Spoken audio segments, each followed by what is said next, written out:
Hi everyone, कैसे हो आप सब लोग। तो हमने जो नीट 2025 की जो सीरीज स्टार्ट की थी उसमें हमने 7 क्वेश्चंस हैं उनका डिस्कशन कर लिया था। तो हम नेक्स्ट क्वेश्चन है इसको डिस्कस करेंगे। क्वेश्चन कह रहा है which among the following electronic configurations belongs to main group elements. तो मेन ग्रुप एलिमेंट्स क्या होते हैं, तो S and P block elements हैं, उनको बोलते हैं हम मेन ग्रुप एलिमेंट। ठीक है, तो यहाँ देखो अगर ए की बात करें तो ए में क्या दिया है, नियॉन। ठीक है, नियॉन क्या होता है 10 और 3s1 तो 11 हो गया। मतलब यहाँ पे किसकी बात हो रही है, सोडियम की। तो सोडियम क्या है, एस ब्लॉक एलिमेंट है।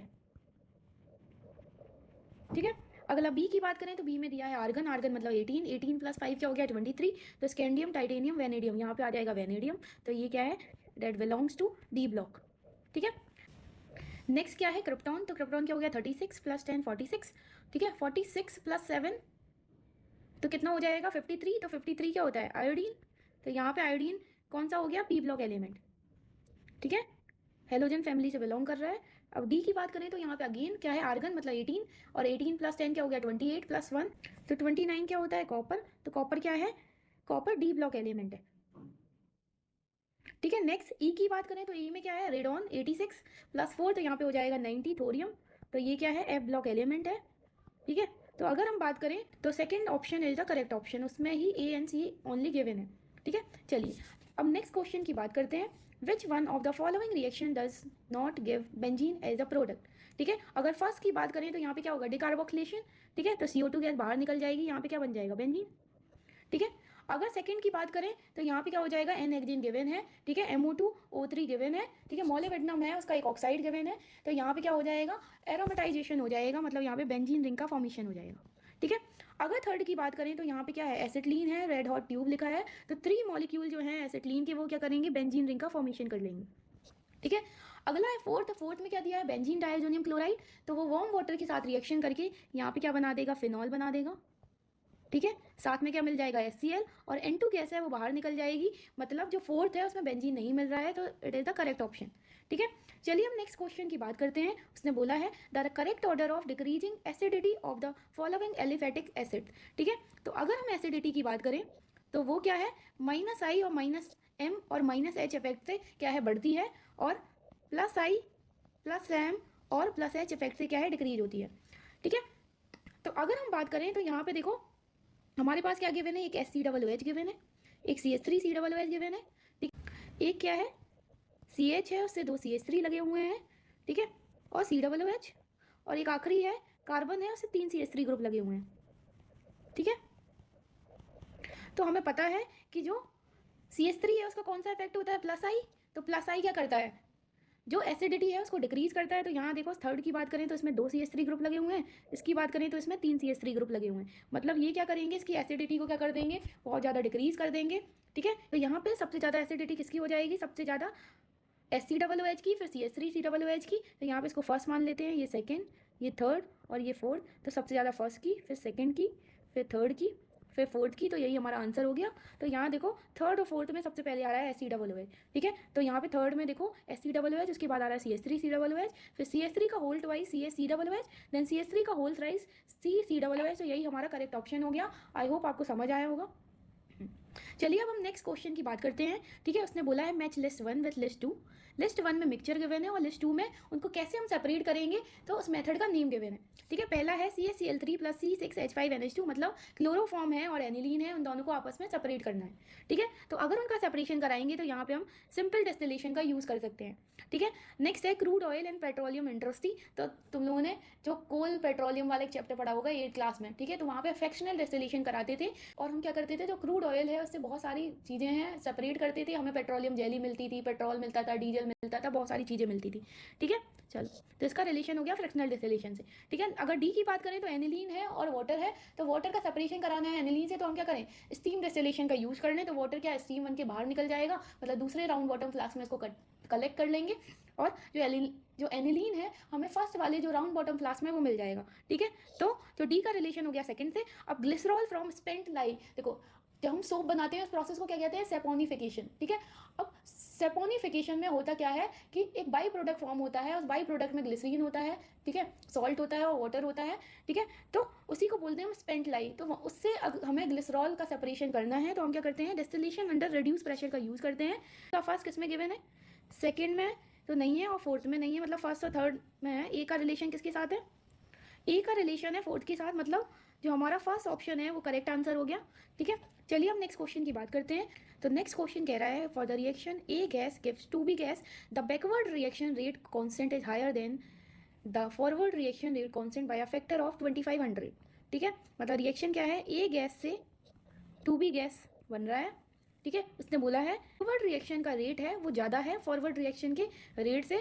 ठीक है, बाय अ फैक्टर ऑफ 2500, मतलब के वी की जो वैल्यू है 2500 टाइम्स है के एफ की वैल्यू के, मतलब के एफ बाई के वी की वैल्यू कितनी आ जाएगी यहाँ पे 1/2500। और जो के एफ बाई के बी है वो किसके बराबर होता है, इक्विलिब्रियम कांस्टेंट। यहाँ पे देखो उसने बोला है के पी फॉर द रिएक्शन निकालना है, मतलब ये क्या हो गया के सी की वैल्यू। तो यहाँ पे देखो के पी क्या होता है, के सी आर टी की पावर डेल्टा एन जी के बराबर होता है। डेल्टा एन जी क्या है, कितने गैसियस प्रोडक्ट के मोल्स हैं माइनस कितने गैसियस रिएक्टेंट के मोल्स हैं। तो यहाँ पे क्या आ जाएगा 2 - 1 = 1। तो यहाँ से कितना आ जाएगा, के सी की वैल्यू है 1/2500 इंटू 0.0831 इंटू टी की वैल्यू कितनी हो जाएगी 1000। ठीक है, देखो अब यहाँ पे इसको सॉल्व करेंगे तो ये आ जाएगा अराउंड 0.033। ठीक है, तो यही हमारा आंसर हो गया, कौन से ऑप्शन में गिवन है, थर्ड में। ठीक है, चलिए अब नेक्स्ट क्वेश्चन की बात करते हैं। उसने बोला है how many products including the stereoisomers are expected from monochlorination of the following compound. तो हम पहले सारी पॉसिबिलिटी बना लेते हैं। तो यहाँ पे ये कंपाउंड है। ठीक है, देखो एक बार हम यहाँ लगा सकते हैं Cl, एक बार यहाँ लगा सकते हैं क्योंकि ये दोनों एक टाइप की हाइड्रोजन है। एक बार यहाँ आ सकता है और एक बार यहाँ आ सकता है क्योंकि जो दोनों CH3 हैं एक ही टाइप के हैं। ठीक है, चलो अब देखो यहाँ पे बना लेते हैं चारों। एक बार क्या किया, ये बन गया, एक बार क्या बनेगा,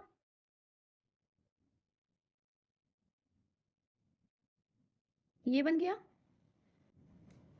एक बार क्या बनेगा। ठीक है, अब यहाँ Cl लगा दो, ये CH3, ये CH3, ये CH2, ये CH3।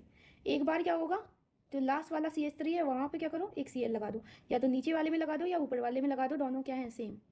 ठीक है, यहाँ पे CH, ये CH2, ये CH। ठीक है, चलो चार पॉसिबिलिटी बन गई, ये 1, ये 2, ये 3, ये 4। ठीक है, चलो अब देखो फर्स्ट में स्टीरियो दिख रहा है क्या कहीं, ज्योमेट्रिकल या ऑप्टिकल आइसोमेरिज्म दिख रही है क्या, नहीं, कोई कायरल कार्बन ही नहीं है और जीआई तो सो ही नहीं कर रहा, मतलब इसका एक ही बनेगा। ठीक है, चलो अब नेक्स्ट की बात करें तो इसका क्या है, एक ही बनेगा। चलो नेक्स्ट की बात करें तो यहाँ देखो एक कार्बन है, उससे हाइड्रोजन लगा हुआ है, एक CH3 ग्रुप लगा हुआ है, एक Cl ग्रुप लगा हुआ है, एक पूरा ये ग्रुप लगा हुआ है, मतलब ये क्या है, कायरल कार्बन। ठीक है, तो यहाँ पे देखो जीआई तो शो नहीं करेगा, लेकिन यहाँ पे देखो एक R होगा एक S होगा, मतलब इसके दो बन जाएंगे। ठीक है, थर्ड की बात करें तो यहाँ देखो ये कार्बन है, इससे दो CH3 ग्रुप जुड़े हुए हैं, एक Cl जुड़ा हुआ है और एक CH2 CH3 ग्रुप जुड़ा हुआ है। ठीक है, तो यहाँ पे ये कायरल तो नहीं है क्योंकि दो CH3 ग्रुप जुड़े हुए हैं, सेम ग्रुप है। ठीक है, चारों डिफरेंट ग्रुप होने चाहिए कायरल कार्बन के लिए, तो यहाँ पे क्या आ जाएगा एक। ठीक है, अब फोर्थ की बात करें तो यहाँ देखो कार्बन है, उससे एक H जुड़ा हुआ है, एक CH2 CH3 ग्रुप जुड़ा हुआ है, एक CH3 ग्रुप जुड़ा हुआ है और एक CH2 Cl ग्रुप जुड़ा हुआ है, मतलब ये भी क्या है कायरल, मतलब यहाँ पे भी एक R बन जाएगा एक S बन जाएगा। तो टोटल कितने बन रहे हैं, टोटल 6 आइसोमर बन रहे हैं। टोटल कितने बन रहे हैं, 6 इंक्लूडिंग स्टीरियो। ठीक है, अगर स्टीरियो की बात नहीं करते तो कितने हो जाते, 4 ही हो जाते। ठीक है, तो यहाँ पे कितना आ जाएगा, आंसर आ जाएगा 6, मतलब fourth option is the correct answer.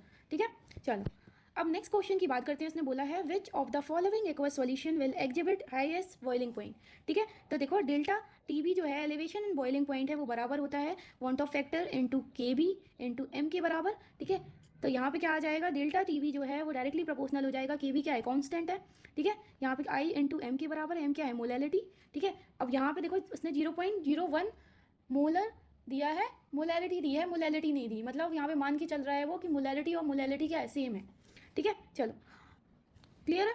देखो अब यहाँ पे देखो हमें पता है टीबी, डेल्टा टीबी है वो किसके बराबर होता है, टीबी माइनस टीबी नॉट के। ठीक है, ये डायरेक्टली प्रोपोर्शनल हो जाएगा आई इंटू एम के। तो यहाँ पे वो कह रहा है कि aqua solution will exhibit highest boiling point, मतलब एक्वा सॉल्यूशन है उसके बॉइलिंग पॉइंट की बात कर रहा है, वो प्योर सॉल्वेंट है उसके बॉइलिंग पॉइंट की बात नहीं कर रहा है। मतलब आई इंटू एम की वैल्यू बढ़ेगी तो यहाँ पे टीबी की वैल्यू भी क्या हो जाएगी, बढ़ जाएगी। टीबी क्या है, boiling point of aqua solution. ठीक है, अगर हम टीवी नॉट की बात करते हैं यहाँ पे तो अगर आई इंटू एम की वैल्यू बढ़ती है मतलब टीवी नॉट की वैल्यू क्या हो जाती है, डिक्रीज हो जाती है। ठीक है, और अगर हम बात करते हैं आई इंटू एम की वैल्यू क्या है, बढ़ेगी, तो डेल्टा टीवी जो है उसकी वैल्यू भी क्या हो जाएगी, बढ़ जाएगी। ठीक है, अब हम सब में वैल्यू कैलकुलेट कर लेते हैं। फर्स्ट में अगर बात करें तो क्या दिया है 0.01 मोलर यूरिया, यूरिया के लिए आई की वैल्यू कितनी हो गई 1, तो यहाँ से कितना आ जाएगा, ये आ जाएगा 1 इंटू 0.01, तो ये आ गया 0.01, ठीक है। सेकंड में अगर बात करेंगे तो ये आ गया KNO3 में क्या है, K प्लस NO3 माइनस में ब्रेक डाउन हो जाएगा, ठीक है। 100% एसोसिएशन की बात कर रहे हैं तो आई की वैल्यू आ जाएगी 2, ठीक है, और इंटू 0.01 तो यहाँ पे आ जाएगा 0.02। थर्ड की बात करेंगे तो यहाँ पे दिया है Na2SO4, तो अगेन ये 2Na प्लस SO4 2 माइनस में ब्रेक डाउन हो जाएगा, यहाँ पे आई की वैल्यू 3 हो जाएगी, तो यहाँ पे 3 इंटू 0.01 तो यहाँ पे कितना आ जाएगा 0.03। अगर हम फोर्थ की बात करें तो फोर्थ में क्या दिया है 0.015 मोलर C6H12O6, तो ग्लूकोज है उसके लिए आई की वैल्यू 1 होती है, तो अगेन 1 इंटू 0.015 तो यहाँ पे कितना आ जाएगा 0.015। अगर हम थर्ड की बात करें तो थर्ड में क्या है आई इंटू एम की वैल्यू है वो सबसे ज़्यादा आ रही है, मतलब ये वाला सॉल्यूशन है, ठीक है। कौन सा सॉल्यूशन, Na2SO4 का जो 0.01 मोलर सॉल्यूशन है उसका बॉइलिंग पॉइंट है वो सबसे ज़्यादा होगा, मतलब third is the correct option, ठीक है। आई होप आपको समझ आया होगा, ठीक है। Thank you for watching. बाकी के जो क्वेश्चंस हैं हम अगले जो वीडियो है उसमें डिस्कस करेंगे।